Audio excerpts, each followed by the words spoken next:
Essa lei 5171, de 26 de dezembro de 2007, ela veio adendar modificações à Lei 2657, que é a Lei do ICMS, também de 26 de dezembro, só que de 1996. As duas, para começar, têm alguma coisa em comum, são de 26 de dezembro. O Parlamento Fluminense, em geral, na véspera do Natal, antevéspera, 23, ele entra em recesso. Por via de consequência, são duas leis que, por chefes de executivos distintos, foram encaminhados ao Parlamento para que fossem aprovadas em regime de urgência, sem audiências públicas e sem as discussões necessárias. Por isso que está no fecho de um ano. E no dia 26 de dezembro, eu não posso deixar de esquecer essa data, porque é a data do meu aniversário. Sem querer ser jurista, porque não sou engenheiro, mas sou membro da Comissão de Constituição e Justiça da Assembleia e presidente da Comissão de Fiscalização Tributária, eu queria ali dar dois conceitos rápidos, de que lei é uma regra jurídica escrita, instituída pelo legislador. É um ato complexo, que tem a iniciativa de um poder e sempre apreciada pelo poder legislativo, no cumprimento de um mandato que lhe é outorgado pelo povo. E o decreto é um ato discriminativo do poder executivo, que o emite. Então, não é um ato complexo, é um ato unilateral que não passa pelo parlamento. Essas duas questões são fundamentais, porque hoje aqueles tradicionais conceitos de pirâmide de Kelsen já estão bastante afetados. Mas é um instrumento muito mais democrático, que é a lei, e o decreto é um instrumento unilateral. Próximo. Então, essa lei estadual 5171, ela estipulou em um anexo, remetendo à Lei 2657 de 96, os MVAs máximos. O que eu quero dizer com esse... Claro que aos produtos sujeitos ao regime de substituição tributária. Pequeno comentário. O Poder Executivo, quando encaminhou o projeto de lei que originou a Lei 5171 de 07, ele detalhou de forma mais clara, e com modificações, o sistema de substituição tributária. Mas não mandou nenhum anexo a esse projeto de lei definindo os MVAs máximos. Por iniciativa minha, junto aos líderes do governo, eis que sou um deputado de oposição, não faço parte da base do governo, eu levantei que eu iria votar pela inconstitucionalidade da iniciativa do Poder Executivo, porque verificava que aquela lei, ao não definir os MVAs máximos e deixar o Poder Executivo defini-los por decreto, ela estaria eivada do vício de inconstitucionalidade, porque contrariaria a Constituição Federal e o Código Tributário Nacional. Porque quando o Poder Executivo, mesmo que por hipótese, fizesse uma pesquisa de mercado, mesmo por um instituto abalizado, como afirmou aqui o Alain, como o FIPE, e fizesse a pesquisa de mercado de um preço de uma mercadoria para estipular o MVA desta mercadoria, e editasse um decreto para isso, esse decreto só poderia vigir pela Constituição Federal no ano seguinte, para obedecer ao princípio da anualidade. Ou se fosse em 26 de dezembro de 97, 90 dias após, para obedecer o princípio constitucional 90º. Então, baseado nisso, é que nós introduzimos a margem de valor agregada máxima em todos os produtos que a Secretaria de Fazenda praticava a substituição tributária. Todos os MVAs foram fornecidos pela Secretaria de Fazenda. Se ela pesquisou ou não pesquisou, se ela não pesquisou, fez errado, porque deveria ter pesquisado. E se pesquisou, obedeceu a pesquisa que foi incluída na lei. Estou dizendo isso por quê? Porque MVA máximo não quer dizer que a Secretaria não possa editar decretos sobre MVA. Pode, margem de valor agregado, pode, desde que seja a menor dos valores máximos. A maior, só por projeto de lei. Dito isso, né, esta lei foi aprovada. E, depois da lei, pode passar, o governo desandou a fazer decretos estipulando novas margens de valor agregado e alterando as margens de valor agregado do anexo único da Lei de Substituição Tributária, da 5171, que incluiu esse anexo na 2657 de 96, que é a Lei do ICMS. Então, um dos decretos, que fizeram muitos, mas um dos decretos foi esse aí, o 42.226. Ele alterou diversos MVAs a maior. Então, veja, ferramenta. A lei dizia que era 50%. Ali eu não estou entrando, quando não estou escrevendo na MVA máxima da lei, se é interestadual ou intermunicipal, porque a do lado direito já está fazendo o cotejo. Ferramenta na lei é 50%. O governo decidiu, em 2010, alterar a ferramenta de 50% para 60,77%. Máquinas de 40 para 48,84. Telhas, cumieiras, caixas d'água, etc., de 35 para 41,23. Papelaria de 50 para 90,12. Aparelhos mecânicos, eletromecânicos automáticos, de 70 para 95,29. Um decreto de 12 de fevereiro, ele só podia entrar em vigor no ano de 2011, porque as empresas que fizeram seu planejamento tributário morreram na praia, porque se alterou no meio do caminho toda a regra do jogo. Em 2009, é que ele trocou lá a apresentação, ela já tinha feito um outro. Em 2009, em julho de 2009, o 41.961 de 2009 alterou bebida pronta de 50% para 140%. Uma pancada que é isso aí. Lâmpada elétrica e eletrônica, reator e starter, 40% para 52%. Peças para veículos automotores, de 45% para 52%. Pilhas e baterias, de 50% para 52,1%.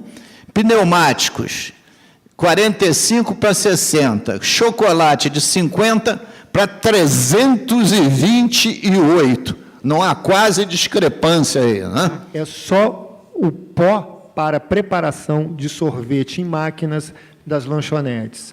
Então, está totalmente equivocado isso aí, porque parece que qualquer preparação alimentícia. A preparação alimentícia pode ser preparado, aquele pó para fazer flan, para fazer bolo, até a gelatina é considerada preparação alimentícia, produtos prontos à base de café, tipo cappuccino, entendeu? E, no entanto, isso aí só serve 328 para aquele pó que é feito, do qual é feito o sorvete em máquina dessas sorveterias que vocês compram na rua. Esse é 340. Os outros todos, a margem é muito inferior aos 50% que o Luiz Paulo. Então, Luiz Paulo Ele se equivocou, que ele teria que ter colocado preparações para a fabricação de sorvete em máquina, e não do jeito que ele colocou, porque a grande maioria das preparações alimentícias não tem essa margem.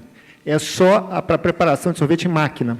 Feita as explicações pelo doutor Alain, eu estou respaldado no texto do decreto. Corantes de 55 para 62,97. Brinquedo de 50 para 56,44. Próximo. Bom, aí são comentários que eu estou fazendo verbalmente, né? Esses dois decretos mostraram o quê? Desrespeito ao parlamento fluminense, porque alterou lei por decreto. Se a gente observar nos decretos, o Poder Executivo sempre vai dizer o embasamento legal. Protocolo ICMS 1191, protocolo ICMS 3794, sempre está dando embasamento legal. Mas o embasamento legal seria para fazer a lei e não o decreto. Até que, se o Poder Executivo mandasse para o Parlamento alteração de todas as tabelas, inclusão dos novos produtos, como deveria fazê-lo, o Parlamento teria toda a boa vontade de fazer essa discussão, fazendo audiência pública, ouvindo todos os setores participantes, e chamando o Poder Executivo para que apresentasse a sua pesquisa de mercado, para que esses números, esses percentuais novos, não fossem percentuais cabalísticos, porque não teria respaldo em pesquisas. Bom, diante de tanta arbitrariedade de agressão à Constituição Federal, eu e o deputado João Pedro entramos com uma ação direta de inconstitucionalidade contra esses dois decretos perante ao Tribunal de Justiça. Aqui, a Constituição do Estado do Rio de Janeiro permite que os parlamentares estaduais possam fazer representação de inconstitucionalidade. Foi impetrada uma ação direta de inconstitucionalidade contra o decreto 41.961 e o 42.303. O pleno, quem julgou a inconstitucionalidade foi o pleno do Tribunal de Justiça. Então, nós entramos especificamente contra a inconstitucionalidade dos decretos, porque já achamos que o instrumento não era devido, por diversos motivos, né, porque tem lei específica, porque tem teto máximo, foi superado o teto máximo, não respeitou o princípio da não anulidade, não representou o princípio nonagesimal, etc. Mas, para simplificar, o pleno do Supremo, do TJ, por unanimidade dos senhores desembargadores, decidiram por considerar os dois decretos inconstitucionais. E passo aqui, próximo, se você tem a leitura lá, passo aqui ler o que disse o relator e que levou à aprovação plena. Isto porque, examinando os decretos, os anexos de decretos impugnados, verifica-se que apenas os itens 11, 11.3, 14 e 16 do anexo ao decreto estadual 41.961 de 2009 e os itens 21, 22 e 31 do anexo ao decreto estadual 42.303 de 2010 incidiram em inconstitucionalidade ao elevarem as margens de valor agregado, além dos percentuais previstos em lei dos produtos neles relacionados, em relação àquelas fixadas no anexo único da Lei Estadual 5171 de 2007, sem a devida previsão legal, contrariando, assim, o disposto no artigo 196 caput e incisos 1 e 2, a linha B, da Constituição do Estado do Rio de Janeiro e no artigo 150 caput e incisos 1 e 2 da Constituição Federal, além do disposto no artigo 97 caput e parágrafo 1º do Código Tributário Nacional, que dispõe, artigo 97, somente a lei pode estabelecer, ali, inciso 1º, a instituição de tributo ou sua extinção. Somente a lei pode estabelecer a instituição de tributo ou a sua extinção. 2, a majoração de tributo ou sua redução, ressalvado o disposto nos artigos tais. Parágrafo 1º. Equipara-se a majoração de tributo, a majoração de sua base de cálculo, que importa em torná-lo mais oneroso. Por via de consequência, quando você altera o MVA a maior, você alterou a base de cálculo e o tornou mais oneroso. E aí cita a jurisprudência do Supremo e também do STJ. O acordo está publicado, é documento público.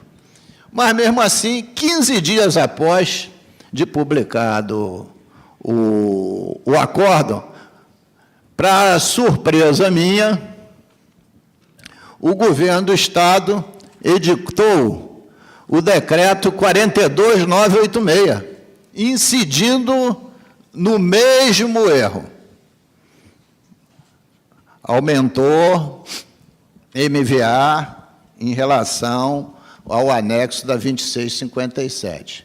Tive uma audiência com o governador, com o secretário de Fazenda, que prometeram rever a matéria. 10 dias depois, este decreto foi modificado, mas só quanto a prazo. Próximo. Que ainda pretendia ser retroativo, né? Porque a data era retroativa. Então, ali em negrito, eles corrigiram a data para 9 de junho de 2011, porque a data original era anterior, era de, se eu não me engano, de maio. E era de maio de 2011 e passou para junho de 2011, porque o decreto ainda está pegando uma data anterior. Ora, estou aguardando ao longo desse mês de junho, porque a gente tenta resolver as questões pela forma administrativa, né?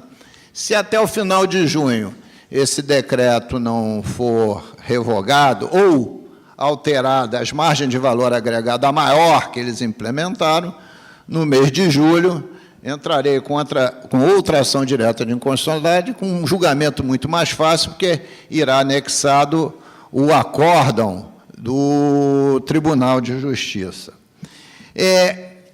Quando eu cheguei aqui, eu travei logo aqui uma conversa com o doutor Alain, e ele dizia o seguinte: como pode uma lei ordinária que não quer dizer que não presta, não, a lei que é aprovada por maioria simples do parlamento, como pode uma lei ordinária ferir uma lei complementar federal, que é a Lei Candir? Não pode.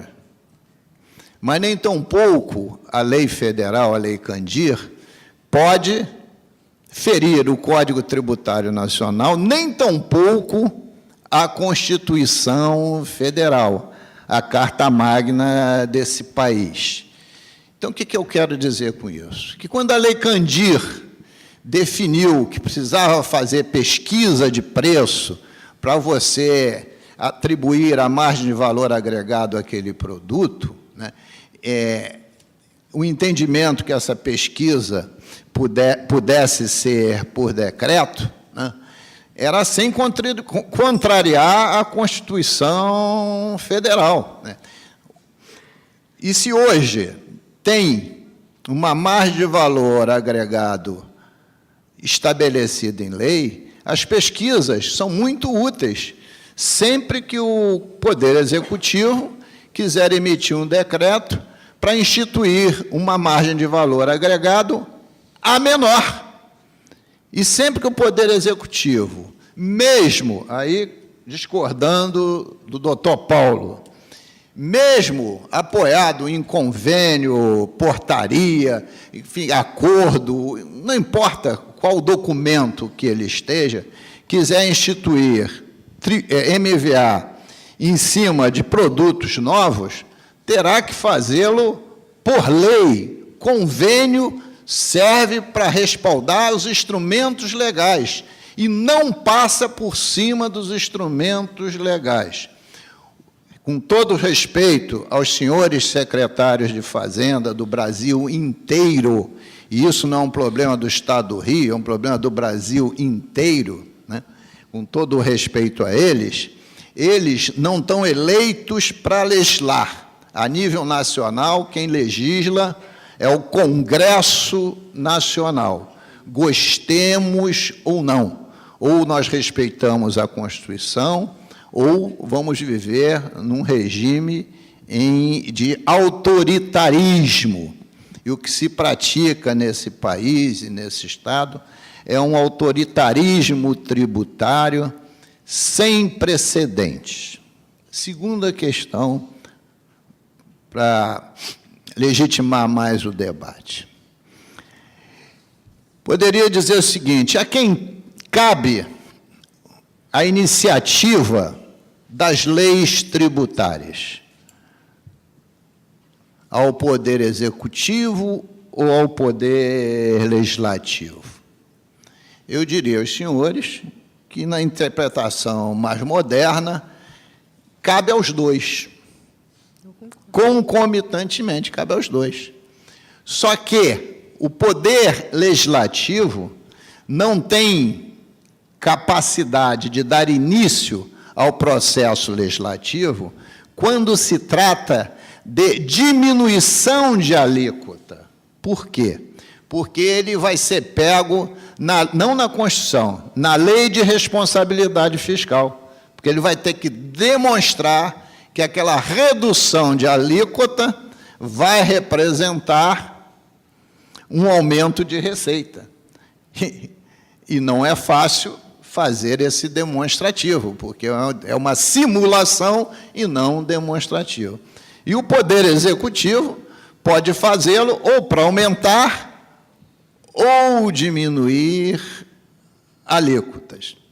Tanto é verdade que o adicional de ICMS, que não tem repasse de 25% aos municípios e que rende ao governo do Estado algo em torno de 2,5 bilhões de reais por ano, e que nos fez campeões brasileiros de alíquota de ICMS em energia e telecomunicações, 25% da alíquota básica, mais 5% do adicional para o Fundo Estadual de Combate à Pobreza, né? Este Fundo Estadual de Combate à Pobreza, este adicional, teve, o primeiro deles, iniciativa no Poder Legislativo e não no Poder Executivo. E por que essa iniciativa não foi contestada? Porque aumentou-se tributo e não se diminuiu tributo.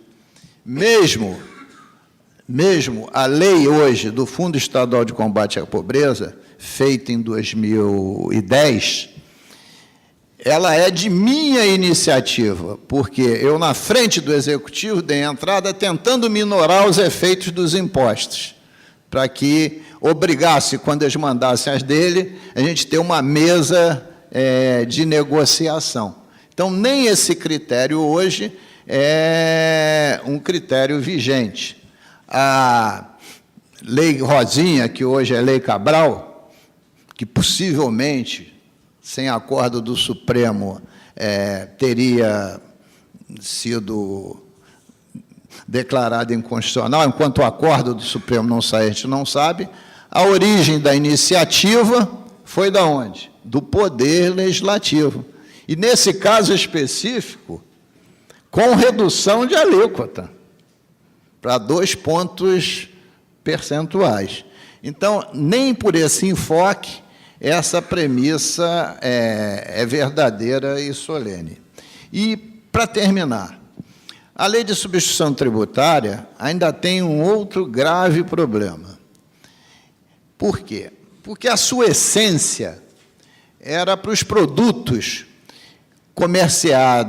comercializados no mercado em grande escala, né? Difíceis de ter controle. Esse que era o princípio da substituição tributária. Um princípio até sadio, porque é difícil controlar a grande venda a varejo. E hoje, a lei de substituição tributária, como aqui afirmou o Alain, diz que o Estado do Rio de Janeiro é muito frágil, porque outros estados já botaram quase todos os produtos para dentro, e nós estamos devendo ainda uns 7. Né? Então, o princípio da substituição tributária hoje foi, quanto maior número de produtos você botar para dentro, melhor. E por que o Poder Executivo age assim? Ele diminui muito a sonegação, é verdade. Ele diminui a sonegação, então interessa a ele. Mas melhor ainda que isso, ele antecipa o pagamento, que na substituição tributária você recolhe antes de vender.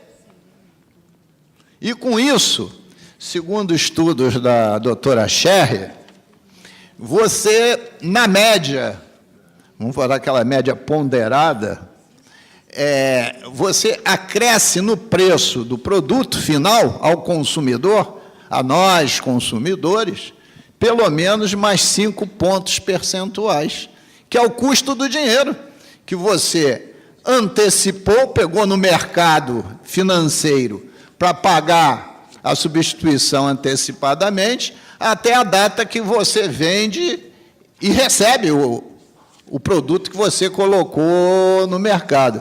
Com juros que nós praticamos, esse preço tem que incidir no produto final.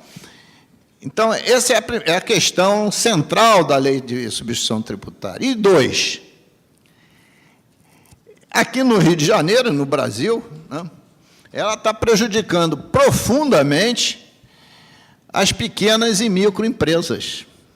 Porque as pequenas e microempresas, né, que são as grandes geradoras de emprego desse país, que estão num regime especial de pagar o seu tributo função das suas vendas, né, do que o que ela bota, de fato, no caixa mensalmente e daí anualmente, né.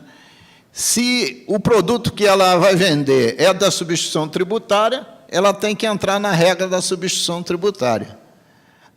Então, se eu quiser, só para ficar aqui no cacau, montar uma lojinha para comprar o cacau, produzir e vender chocolate artesanalmente e pagar aí por mês, e vender por mês R$10 mil de bombons, seria uma microempresa, eu já não vou poder, porque o cacau está na substituição tributária. Eu vou ter que contratar contador, quiçá até um advogado tributarista, e quando eu for ver no final do mês, eu paguei para trabalhar. Porque tem que pagar bem esses profissionais. Eu digo que o ramo do direito hoje mais difícil é o direito tributário. Então, essa que é a questão central da substituição tributária. Claro que é um tema apaixonante, porque depende do lado que você está, do puxar a corda. Se você está no Poder Executivo, você vai defender todas essas atrocidades. Se você está no Poder Legislativo e não é da base do governo, a gente tenta ponderar, trabalhar como poder moderador, ter o tributo, mas que ele não seja escorchante. Se você estiver do lado do produtor ou até mesmo do lado do contribuinte, você está se sentindo sempre violentado. Muito obrigado. Muito obrigada.